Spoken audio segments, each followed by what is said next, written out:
destiny is calling, even now. Many of you listening to me have been beautifully equipped to live in a world that no longer exists. But I want to give you a new word for change, and that word is evolution. And you are either going to evolve or expire. See, everything changes. The economy changes, relationships changes.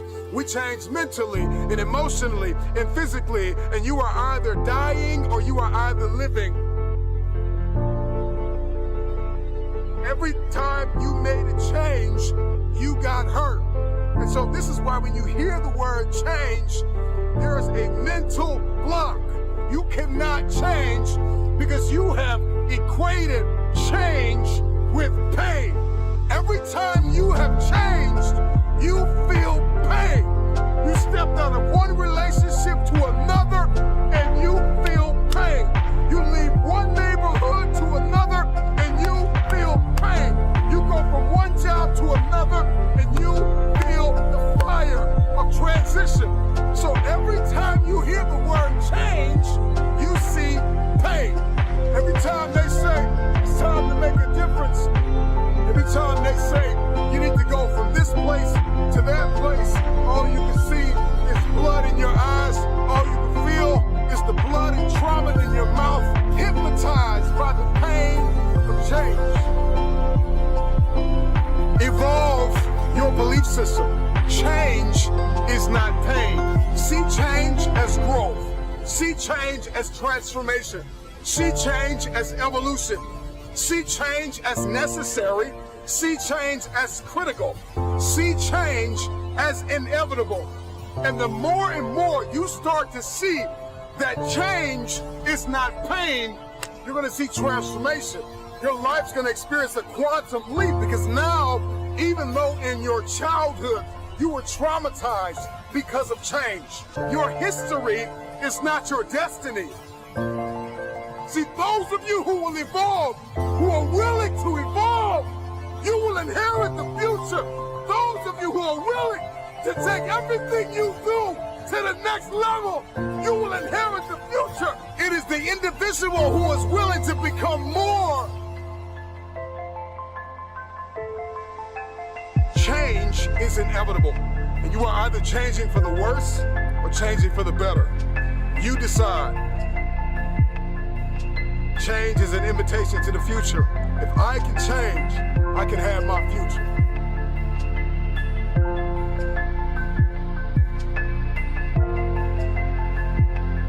Another reason why people hate change is because not only do they see change as pain, but all they see change is as failure. And it's because every time you've made a change, you have failed. And you have to start identifying change with a new layer of belief. People tell me all the time, it's hard to get wealthy. It's hard to grind. It's hard to be focused. How do you even do these speeches? It's hard to stay motivated. It's hard to stay broke. It's hard to stay depressed. It's hard to stay governed by anxiety. It's hard to be inconsistent. It's hard not to have daily disciplines. It's hard not to believe in yourself. It's hard to be broke. It's hard to be poor. It's hard. It's all hard. So choose your heart. You either gonna work for it, or you'll sit there and let life knock you down and dare you to get back up. So I see the privilege. I see the moment.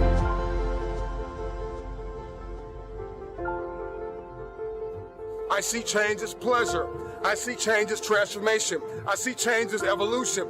I see change as beauty, brilliance. I see change as the future. I see change as necessary. I see that if I don't change, there is a generation of people who are going to be stuck in the same place. If I don't evolve. See, the marketplace rewards those who have evolved. The marketplace rewards those who have become more valuable. You will be rewarded for the pain. Cry in secret, bleed in secret, but in public you'll be rewarded.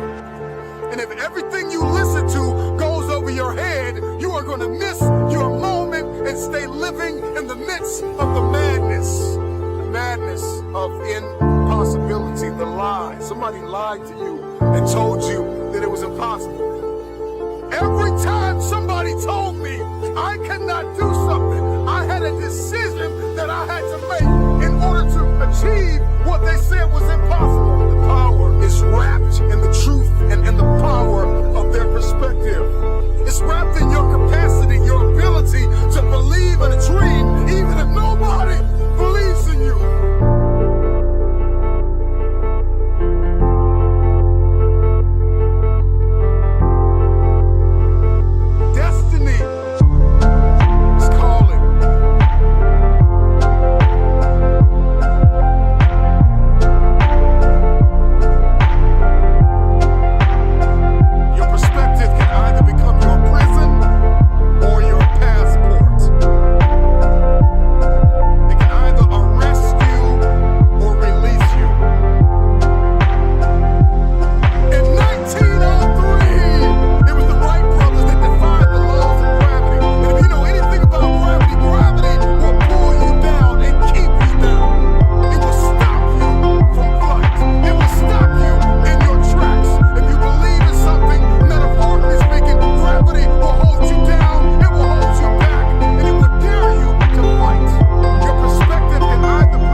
But today, I made the decision to defy the laws of gravity. The first successful heavier-than-air powered aircraft was designed and built by the Wright brothers. They flew it 4 times on December 17, 1903, near Kill Devil Hills, about 4 miles.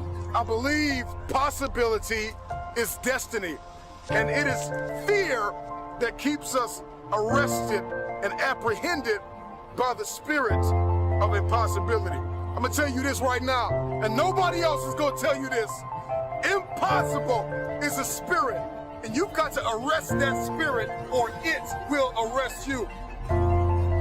Impossibility is like a soda fountain, the easy way out, the path of least resistance, because to say something is impossible, to give up, to cop out, to fill your cup of carbonated excuses.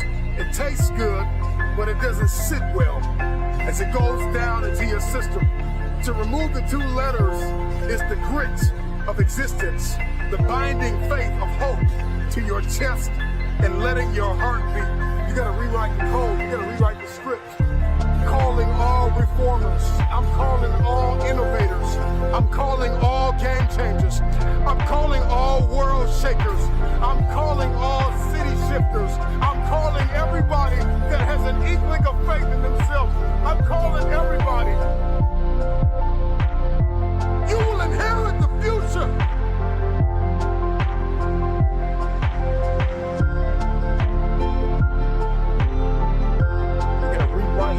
The code in our soul, because it's a matter of the soul, it's a matter of the will. People that have a will to win are the ones who win. These are the people that see the future. These are the people that see not where the hockey puck is, but they see where the hockey puck is going. That's the type of person that we all need to evolve to become. I learned years ago that the difference between people that get things done and people that do not is sheer willpower. Out of all the motivational speeches you have heard, how much of it have you retained and applied to your life? Because understanding the power and the difference between what is impossible and what is possible, it all comes back to your perspective and your capacity. If your why is big enough, then your will be powerful enough to persevere through the how. You're not looking for resources when you have a will. You become resourceful. And that's the difference between people that see this thing as possible and people that do not. It comes down to one thing, and that is your will. So you don't want it bad enough. You don't want it bad enough. That's why you can't get it done. And so the how intimidates you. And the what boxes you in. We're more concerned about collaboration than character.